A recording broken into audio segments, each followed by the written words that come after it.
Can you tell a difference between these two microphones? Well, neither can I, and that's the point I want to talk about in this video. Fake SM7Bs. How they compare to the real ones in terms of sound and build quality, and I'll also show you how you might spot a fake. Hey, Julian Kraus here, and I absolutely despise ripping off companies with fake products and stealing intellectual property. And when I saw this convincing fake SM7B, I was concerned that some people might mistake this for the real one. For only 1/3 of the cost of a real SM7B, some people might also be tempted to buy a fake SM7B, and that's why I was curious how close it gets to the real deal. So I took one for the team and bought a fake SM7B. Let's check it out and see how it compares. By the way, fakes are not unique to the SM7B. There are many other mics that are being plagiarized. But the high popularity of the microphone and the higher price make it a prime candidate for a fake microphone producer. Before we're jumping into the audio comparison, let's quickly have a look at the construction and see if there are any obvious differences between the fake and the real SM7B. As mentioned, from afar they are virtually impossible to distinguish. The shape is pretty much identical and the paint also matches very closely.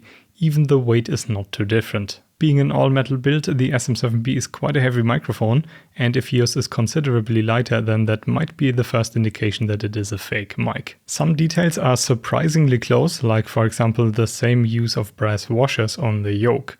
But there are some differences. For example, the pop filter. The real one is a bit fuzzier and has slightly bigger pores compared to the fake one.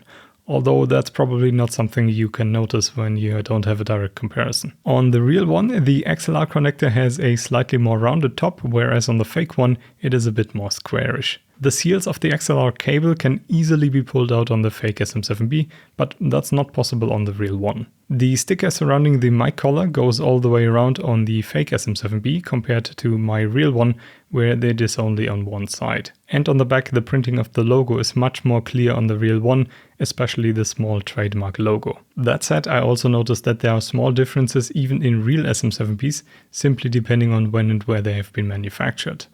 Mine is about 4.5 years old now, and it seems that on newer microphones, the sticker actually now goes all the way around the microphone. And the Shure logo on the back doesn't even have a trademark logo anymore. These small inconsistencies make it quite a bit harder to distinguish real and fake SM7Bs reliably. A few more minor things: I noticed the yoke does not lock in place as tightly on the fake SM7B. Even with all the screws torqued down, you can still move it relatively easily. And the XLR port seems slightly out of spec, as it is incredibly hard to push in the XLR plug. And don't even ask me how I got it unplugged again. Okay, I did need a saw, but it was a real pain to get the cable unplugged. The biggest difference though is visible when you remove the pop filter. You can see that the mic capsule on the fake SM7B sits quite a bit more forward. On the real SM7B, the capsule sits slightly behind the middle of the metal cage, and on the fake one slightly in front of the middle. Again, if there were one or two minor things different on your SM7B, then I probably wouldn't be directly alarmed. There are some differences in real SM7Bs as well.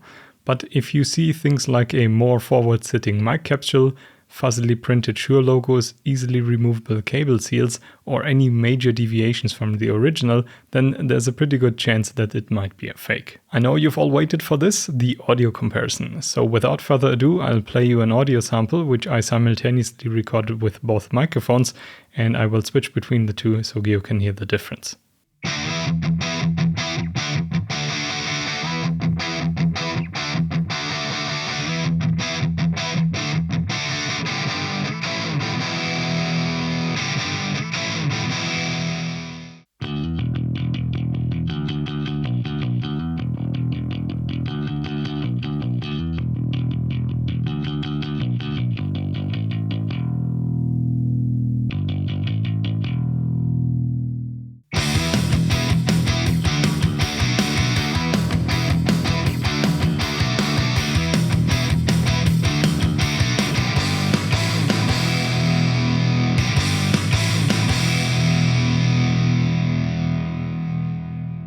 I think the difference is quite obvious. The sound of the fake is generally thinner, and it also lacks the sparkle that the SM7B has in the higher end, which results in a more mid-focused sound. And that's exactly what we see in the measurements as well.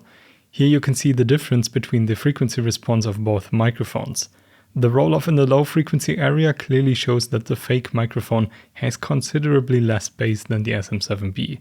In the mid-range, the frequency response is actually not too different, but when we have a look at the higher frequencies, the fake mic has noticeably less output than the SM7B. That also explains the missing sparkle compared to the real SM7B.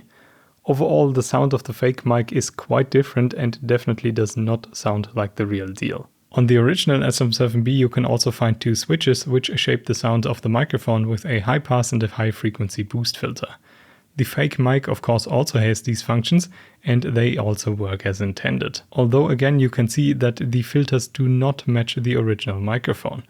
The high pass filter sets in a bit earlier on the fake microphone and the HF boost is actually 2 dB more than the real SM7B. At first glance, the functions work as on the real mic, but if you look, or better listen more closely, they are slightly different again and simply do not match the original implementation. Let's state the obvious here. In terms of look and feel, the fake SM7B is pretty damn close to the real deal, and at first glance it would absolutely pass as a genuine Shure microphone. Actually, even with a closer look, you might mistake the microphone for a proper SM7B, and the whole packaging that it comes in makes it even more convincing. But that's also the problem here. If somebody sold you this microphone and you would have paid the full price for a real SM7B, you might be in for a bad surprise. So make sure to only buy the SM7B from a reputable dealer to be certain that it is a genuine microphone. Or at least look closely at the build differences that I showed in the beginning of the video.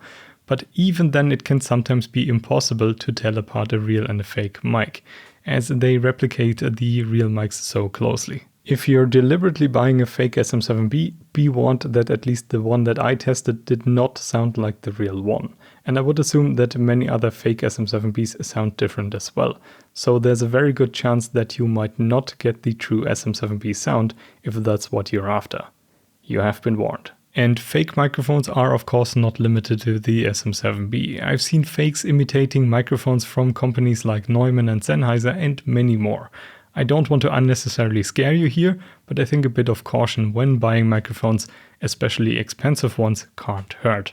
And you know what they say, if it's too good to be true, then it very often is. Alright, that's it. Like, share and subscribe and all that good stuff, and I will see you all in the next one.